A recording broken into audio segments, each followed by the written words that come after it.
Mais je dis que le principal adversaire aujourd'hui de PASTEF, de notre combat politique et de l'opposition, ce n'est pas Macky Sall.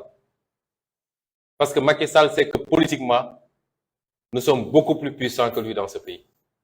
C'est la justice qu'il instrumentalise pour s'attaquer à nous.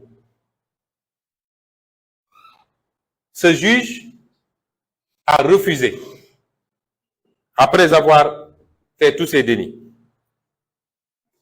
notre demande, la demande de nos avocats, pour que les avocats impliqués dans ce complot soient entendus. Mais un avocat, c'est un citoyen sénégalais. On nous parle d'immunité. Mais moi, en tant que député, l'immunité d'un député n'est pas moins forte que l'immunité d'un avocat. C'est en 72 heures qu'ils sont débrouillés pour lever mon immunité. C'est unique dans l'histoire mondiale. 72 heures entre la requête du parquet, l'instruction du parquet général et la levée de l'immunité parlementaire à l'Assemblée, il leur a fallu juste 72 heures. Avec un tas de violations de mes droits. Pourquoi un avocat qui complote avec des preuves évidentes, pourquoi cet avocat-là ne serait pas entendu?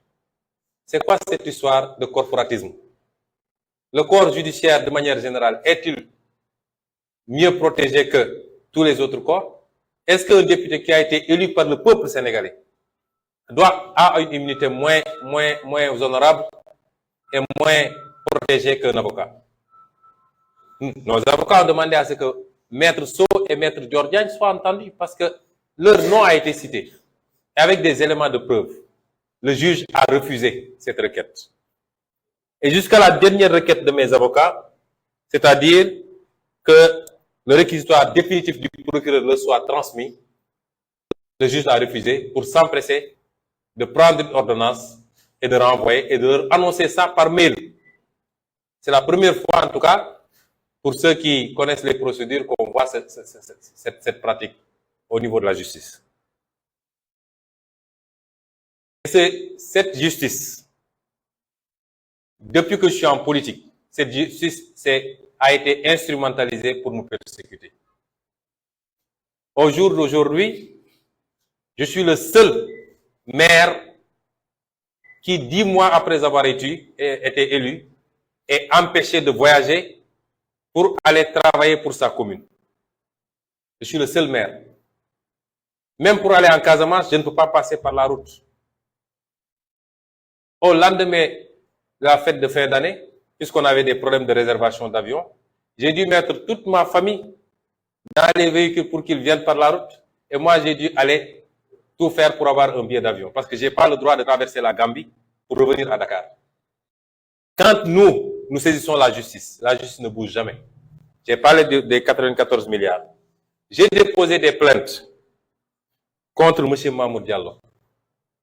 Aucune réaction. Contre Maître Gabisso. Aucune réaction. Contre la plaignante Adjissar. Aucune réaction. Contre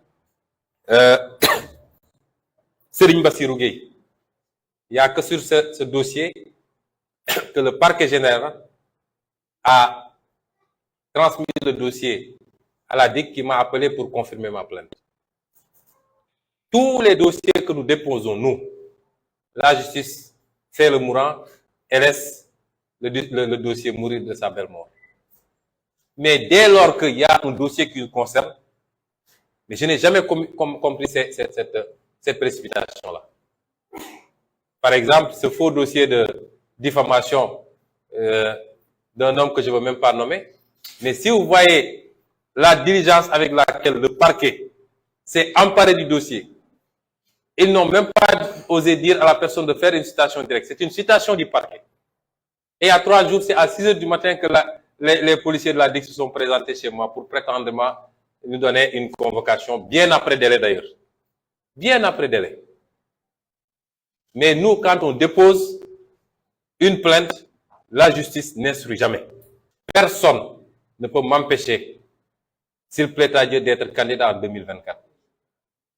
Et je ne vois pas le juge qui va me condamner à 5 ans d'emprisonnement dans ce dossier-là.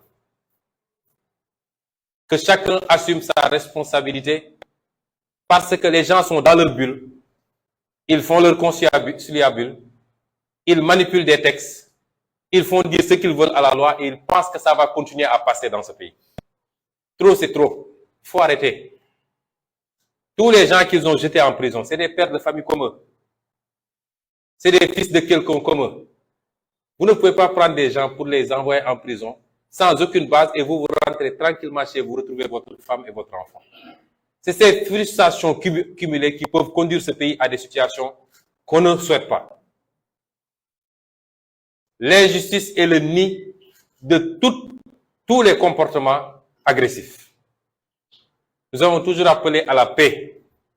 Dans un pays, la justice est le dernier rempart de la stabilité sociale. Lorsque cette justice s'agenouille, lorsque cette justice s'aplatit devant le pouvoir exécutif, il n'y a plus de rempart contre l'injustice. Les milices que Macky Sall a montées, nous les connaissons. Nous connaissons ceux qui les dirigent. Ceux qu'ils amènent à Ziguinchor, nous les connaissons, nous savons même où ils logent. C'est dans ce pays que vous voyez des milices qui ont été entraînées, qui circulent avec des grenades lacrymogènes et des armes, qui les utilisent devant les forces de l'ordre et personne ne bouge. Aucun policier n'ose les arrêter. C'est ça le régime de Macky Sall. Et au-delà, enfin, rappeler aux Sénégalais aussi qu'il faut qu'on évite les diversions. Nous mènerons les combats que nous devons mener. Mais tout ça, c'est pour faire oublier le rapport de la Cour des comptes et les autres à venir. Parce que le Sénégalais est très émotif, il a tendance à oublier rapidement. Tout ça, c'est pour faire oublier le rapport de la Cour des comptes. Et depuis quelques jours, depuis 2 ou 3 jours, d'ailleurs, même la presse a oublié, n'en parle plus. Or, c'est ça le vrai problème du Sénégal. C'est ça qui justifie la situation catastrophique que nous vivons. Tout ça, c'est pour faire oublier la hausse des prix. On augmente tous les prix dans ce pays. L'électricité, le carburant, tout ce que vous voulez. On veut que vous, les Sénégalais, vous oubliez cela. Et que vous continuiez à souffrir, mais à rester à commenter sur d'autres choses. Tout cela, c'est pour faire oublier cette série tragique d'accidents avec son lot de morts qui engage la responsabilité directe de l'État, puisque c'est une mauvaise politique en matière de parc automobile, en matière d'infrastructure routière, en matière de contrôle technique qui nous conduit à cette situation-là.